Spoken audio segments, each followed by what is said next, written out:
Hello ji, welcome to business valuation का question. ये question है क्लोज को।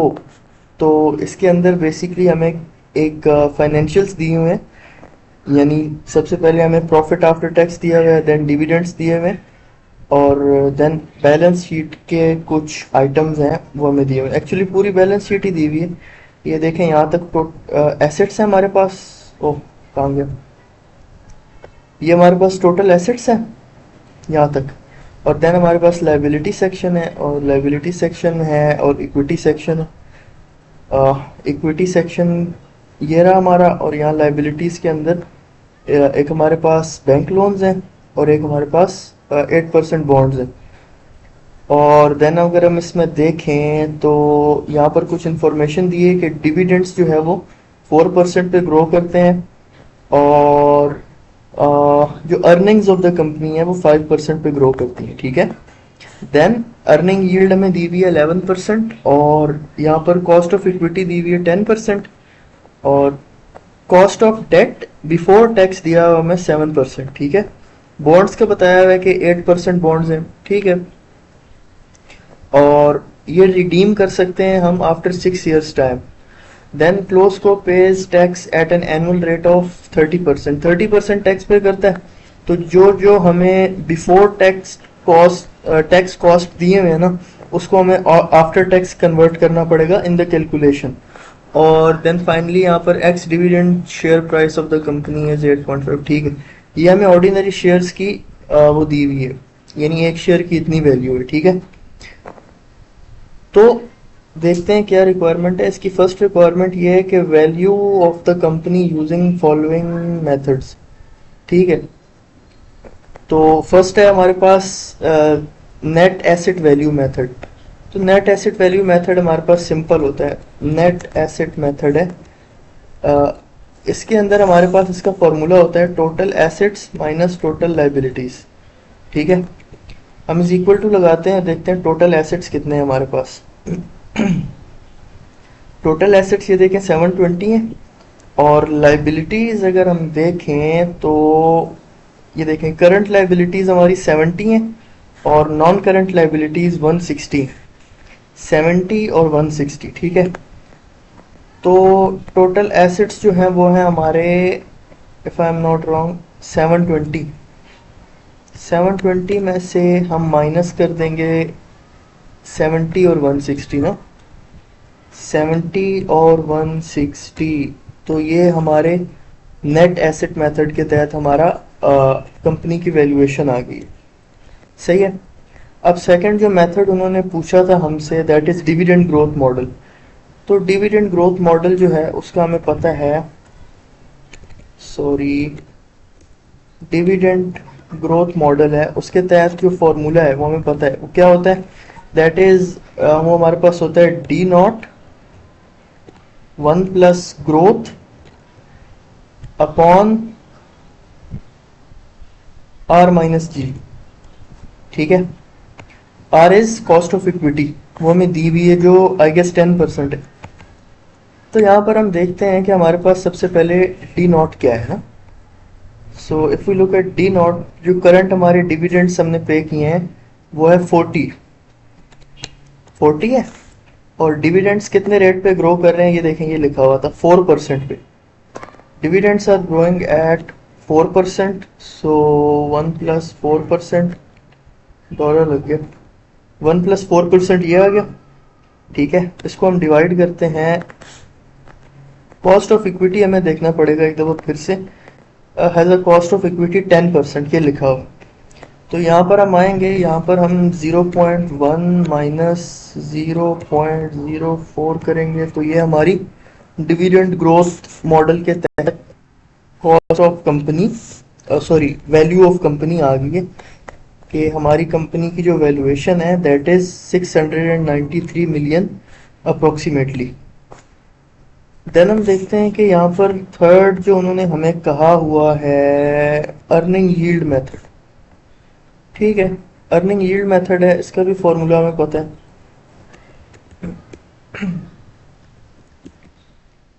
अर्निंग यील्ड मेथड, मेथड लिखने की जरूरत नहीं है, अर्निंग यील्ड है। ठीक है, तो अर्निंग यील्ड में जो करंट हमारी अर्निंग्स हैं वो होंगी, उस अर्निंग का ग्रोथ रेट दिया हुआ होगा क्वेश्चन के अंदर लाजमी तौर पर, और उसको हम डिवाइड करेंगे आर माइनस जी। यहाँ पर जो अर्निंग यील्ड है ना, यहाँ पर जो आर है हमारे पास, that would be earning yield. ठीक है, तो यहाँ पर मैं अर्निंग अर्निंग यील्ड मतलब ऊपर आर था ना, तो यहाँ पर ई वाई कर दो, E Y minus growth. Growth नीचे से निकाल देंगे ना तो फिर वो मैथमेटिकली उसका आंसर आ जाएगा। ठीक है, यहाँ पर ई नॉट की वैल्यू हमारे पास दी हुई है 66.6। इसको हम ग्रो करवाएंगे एट अ रेट ऑफ, कितनी ग्रोथ थी इसकी,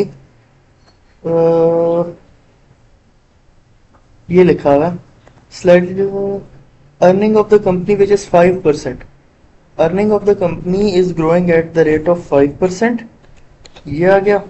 then we'll divide this by earning yield, उन्होंने हमें आई गेस 11% दी हुई है। हाँ, तो यहाँ पर हम आएंगे और यहाँ पर आकर हम 0.11 माइनस 0.05, ठीक है, तो ये हमारे पास इस मेथड के तहत वैल्यू आ गई हमारे पास। ठीक है, क्या किया हमने, ग्रोथ को, सॉरी अर्निंग को ग्रो कराया है at a given rate of growth earnings. ठीक है, और डिवाइड किया है यहाँ पर अर्निंग यील्ड माइनस जो ग्रोथ है हमारे पास। ठीक है, तो ये आ गया हमारे पास।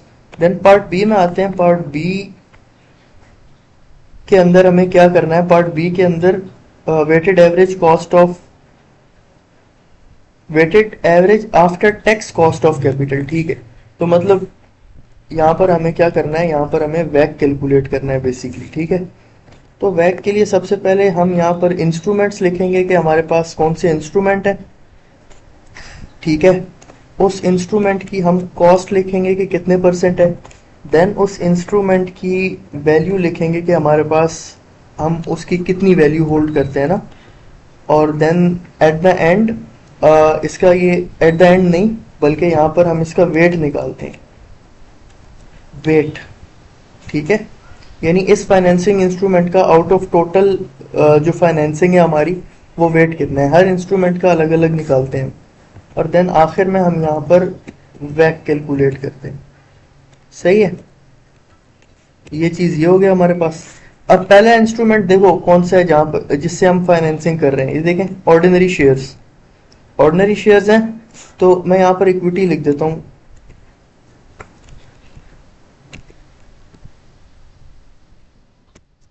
इक्विटी है। दूसरे हमारे पास आगे अगर हम चलें तो देन हमारे पास है बैंक लोन है, बैंक लोन है हमारा सोर्स ऑफ फाइनेंसिंग। और थर्ड हमारा जो है दैट इज बॉन्ड्स। ठीक है, इन दोनों को भी बोल्ड कर देते हैं। अब इसकी कॉस्ट कितनी है, कॉस्ट ऑफ इक्विटी कितनी थी, हमें दी हुई थी क्वेश्चन के अंदर, कॉस्ट ऑफ इक्विटी ये लिखी हुई है, ये देखो 10%, तो यहाँ पर हम 0.1 लिख देंगे। ठीक है, बैंक लोन की कॉस्ट कितनी है, बैंक लोन की, बैंक लोन की जो कॉस्ट है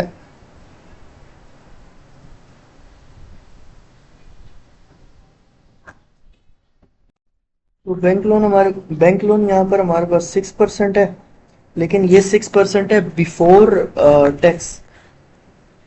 ठीक है ना, बिफोर टैक्स है ना, तो मेरे पास 6% है।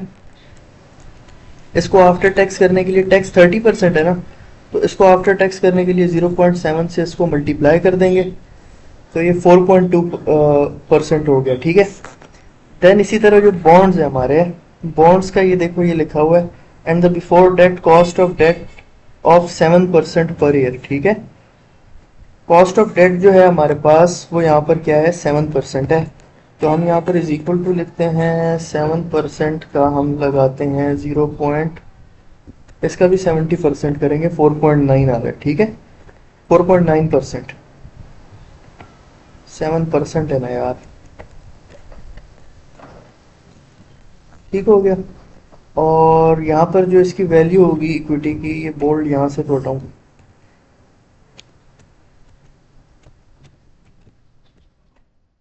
यहाँ पर जो हम इसकी वैल्यू कैलकुलेट करेंगे इक्विटी की, वो कैसे होगी वो ये देखें। हमारे पास 80 मिलियन शेयर्स हैं और हर शेयर की जो वैल्यू है वो 1 है, ठीक है। तो हम बेसिकली यहाँ पर नंबर ऑफ शेयर्स निकालते हैं, 80 मिलियन है डिवाइडेड बाय 1, तो ये 80 रहेगा, ठीक है। इसको हम मल्टीप्लाई करेंगे इसकी जो मार्केट में वैल्यू चल रही है उससे, ठीक है। तो ये देखें 8.5 पर शेयर है ना, x dividend share price of the company is 8.5। तो यहाँ पर हम इसको 8.5 के साथ जब मल्टीप्लाई करेंगे ना, तो हमारे पास 680 आ जाएगा। बैंक लोन देखते हैं, बैंक लोन कितना लिया है हमने, 40, तो यहाँ पर लिख दो 40।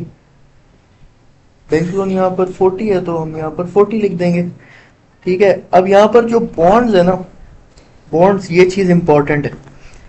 बॉन्ड्स को हम कैसे कैलकुलेट करेंगे, बॉन्ड्स की वैल्यू को, इसको मैं बोल्ड कर देता हूँ और इसकी कैलकुलेशन हम करेंगे यहाँ पर, मार्केट वैल्यू ऑफ बॉन्ड्स, ठीक है। मार्केट वैल्यू ऑफ बॉन्ड्स में देखो, बॉन्ड है हमारे पास और ये हम रिडीम करेंगे कब, eight the end of 6th year, ठीक है। तो इसकी हमें 1 to 6 ईयर्स तक सबसे पहले इसके हमें जो कैश फ्लोज है ना वो कैलकुलेट करने पड़ेंगे, ठीक है। तो सबसे पहले हम लिखते हैं कैश फ्लोज। ये कितने परसेंट बॉन्ड है, सबसे पहले ये देखना पड़ेगा। बॉन्ड है हमारे पास 8% और इसकी नॉमिनल वैल्यू है 100, यानी ये 8% बॉन्ड जिसकी नॉमिनल वैल्यू 800 है, ये हमें एनुअली कितना कमा के दे रहा है, ये हर साल हमें कितना कमा के देगा, 8%, यानी $8, ठीक है। तो कैश फ्लो 1 से लेकर 6 साल तक हमारे पास कितना आएगा, $8, ठीक है। या ऐसे कर लो, 8% बॉन्ड है,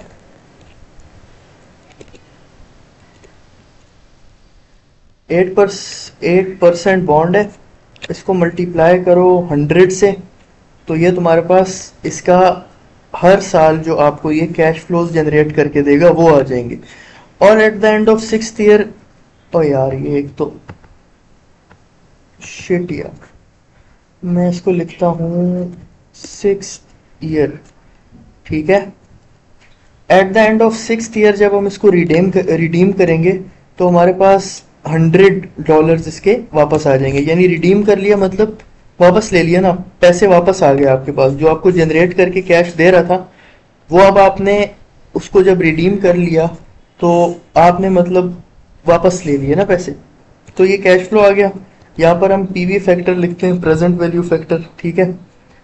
तो इसकी चूंकि हमारे पास जो बॉन्ड्स थे वो 7% पर थे ना, तो पीवी एट 7% निकालेंगे हम, ठीक है।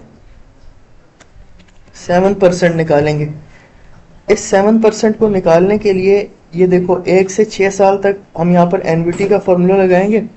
एनवीटी का फॉर्मूला लगाने के लिए हम यहाँ पर ब्रैकेट लगाएंगे, 2 ब्रैकेट्स, 1 माइनस एक और ब्रैकेट लगेगी 1.07, इसकी पावर -6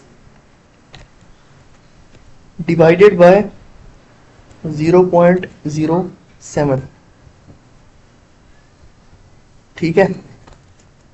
इसको जब हम एंटर किया तो ये हमारे पास एनवीटी फैक्टर आ गया 4.76, और 6th ईयर के लिए जब हम एक ही साल के लिए करते हैं तो दैट वुड बी 1/1.07 की पावर 6, तो ये हमारे पास 0.667 आ गया, ठीक है। अब इन फ्यूचर कैश फ्लोज की हम प्रेजेंट वैल्यू निकालेंगे ना, तो प्रेजेंट वैल्यू निकालने के लिए हम ये जो प्रेजेंट वैल्यू के फैक्टर्स हैं इनको एक्चुअल कैश फ्लो से मल्टीप्लाई कर देंगे। इसको हम नीचे ड्रैग करेंगे और इन दोनों का हम जो है ना सम ले लेंगे, तो ये हमारे पास टोटल जो ये बॉन्ड हमें अगले 6 साल तक कमा के देगा, ठीक है, वो हमारे पास अमाउंट आ गई। ये एक बॉन्ड की आई है, ठीक है। ये जो 104 है ना, ये एक बॉन्ड की वो सारी कमाई है जो ये आपको करके देगा। 6 साल तक रखेंगे, 6 साल तक हर साल ये आपको $8 का कैश फ्लो कमा के देगा, ठीक है। इस कैश फ्लोज को हम प्रेजेंट वैल्यू फैक्टर से मल्टीप्लाई करेंगे तो आज की डेट के अंदर उसकी प्रेजेंट वैल्यू आ जाएगी, ठीक है। और 6th ईयर ये चूंकि रिडीम हो जाएगा, ठीक है, तो तो ये 6 साल के बाद हमें $100 मिलेंगे। और सिंस 7% पर है तो इसकी हमने प्रेजेंट वैल्यू फैक्टर निकाला, इसको जब हमने इसके साथ मल्टीप्लाई किया तो ये हमारे पास 66.6 आज की डेट में वो वैल्यू है जो हमें रिडीम करने पे मिलेगी। कब? 6 साल के बाद। तो ये टोटल एक बॉन्ड से जो हम 6 साल के बाद अर्निंग करेंगे ना, उसकी प्रेजेंट वैल्यू हमने निकाल ली है। ठीक है, तो अब इस यानी मार्केट वैल्यू ऑब्वियसली ना, अब इसको हम क्या करेंगे, ये एक बॉन्ड का है। ठीक है, अब इसको हम टोटल नंबर ऑफ बॉन्ड्स के साथ मल्टीप्लाई कर देंगे। ठीक है, तो हमारी टोटल वैल्यू आ जाएगी। तो टोटल बॉन्ड्स निकालने के लिए क्या करेंगे, देखो हमारे जो टोटल नंबर ऑफ बॉन्ड्स हैं वो यहाँ पर कितने हैं, सॉरी टोटल वैल्यूएशन जो है बॉन्ड की वो है 120 मिलियन और $100 का एक बॉन्ड है। ठीक है, तो इसको 120 को हम 100 से जब डिवाइड करेंगे ना तो ये नंबर ऑफ बॉन्ड्स आ गए। ठीक है, 1.2 मिलियन बॉन्ड्स बनेंगे। इसको हम मल्टीप्लाई करेंगे 104 से। ठीक है, तो ये 125 मिलियन, ये 1.2 मिलियन बॉन्ड्स की 6 साल के बाद ये कूपन पेमेंट्स, यानी ये जो हमें $8 एनुअली मिल रहा है वो, और ये $100 जो रिडीम करने पे मिल रहा है वो। ठीक है, ये एक बॉन्ड का था और ये 1.2 मिलियन बॉन्ड्स का है। ठीक है, ये एक बॉन्ड का था, ये 1.2 मिलियन बॉन्ड का है। तो ये हमारे पास वैल्यू आ गई। इस वैल्यू को उठा के हम यहाँ पुट करेंगे, इज इक्वल टू ये वैल्यू हम यहाँ पुट करेंगे। ठीक है, देन हम क्या करेंगे, देन हम इसका टोटल करेंगे, सम लेंगे। सॉरी, हम यहाँ पर इसका सम लेते हैं। सम लेने के बाद यहाँ से लेकर यहाँ तक इसका बोल्ड हटा देते हैं, then is equal to this thing divided by this thing. ठीक है, और इसको यहाँ पर फिक्स कर देते हैं। तो ये हमारे पास इक्विटी का वेट आ गया। इसी तरह यहाँ तक जो है ये हमारे पास सारे इंस्ट्रूमेंट्स के वेट आ गए out of the total financing. अब वैक के लिए वेट इनटू कॉस्ट होता है, तो हमने ये हर इंडिविजुअल की जो वेट है उसको कॉस्ट से मल्टीप्लाई कर दिया और इसको ड्रैग करके यहाँ ले आए और इसको यहाँ से डिलीट कर दिया। तो ये हमारे पास वैक आ गया। ठीक है, 8.9%। तो इस क्वेश्चन में कुछ नहीं था, ट्रिकी चीज ये थी कि जस्ट हमें जो बॉन्ड्स है ना उन बॉन्ड्स की मार्केट वैल्यू निकालनी थी। ठीक है, हमें जो ये दी हुई थी ना 120, ये बुक वैल्यू दी हुई थी। इस बुक वैल्यू को हमें बेसिकली कन्वर्ट करना था किसमें, मार्केट वैल्यू में। वो कैसे किया हमने, वो हमने इस तरह किया। मैं दोबारा एक दफा रिपीट कर देता हूँ इस चीज को, कि सबसे पहले हमने क्या किया, हमने ये देखा कि कितने परसेंट बॉन्ड है। ठीक है, तो हमें वो जो हर साल कैश फ्लोज जनरेट करके देगा दैट इज $8। इस $8 का हमने एनवीटी फैक्टर निकाला गिवन परसेंटेज पर, इससे मल्टीप्लाई कर दिया। ठीक है, तो ये 6 साल के बाद जो $8 पर ईयर के हिसाब से हमें कमा के दे रहा था, ये इसकी प्रेजेंट वैल्यू आ गई। आज की डेट में उसकी वैल्यू ये है। ठीक है, और ये जो कह रहा है कि हमें 6 साल के बाद नॉमिनल वैल्यू पे मिल जाएगा, वो आज की डेट में $100 की नॉमिनल वैल्यू कितनी है, 66.63। ठीक है, इसको सम किया, लेकिन ये तो एक बॉन्ड का है, ये तो हमारे पास एक बॉन्ड का है। अब हमें कितने बॉन्ड्स का निकालना है, हमें सबसे पहले नंबर ऑफ बॉन्ड्स देखने पड़ेंगे। तो हम बॉन्ड्स में गए, बॉन्ड्स में हमने देखा 120 मिलियन वर्थ के बॉन्ड्स हैं और हर बॉन्ड की वर्थ कितनी है, $100। तो हमने यहाँ कैलकुलेशन में क्या देखा कि सबसे पहले हमने 120 डिवाइडेड बाय 100 किया तो हमारे पास 1.2 मिलियन बॉन्ड्स आ गए। ठीक है, तो ये 1.2 को हमने 104 के फैक्टर से मल्टीप्लाई कर दिया, तो ये हमारे पास मार्केट वैल्यू ऑफ बॉन्ड्स आ गई 125.7।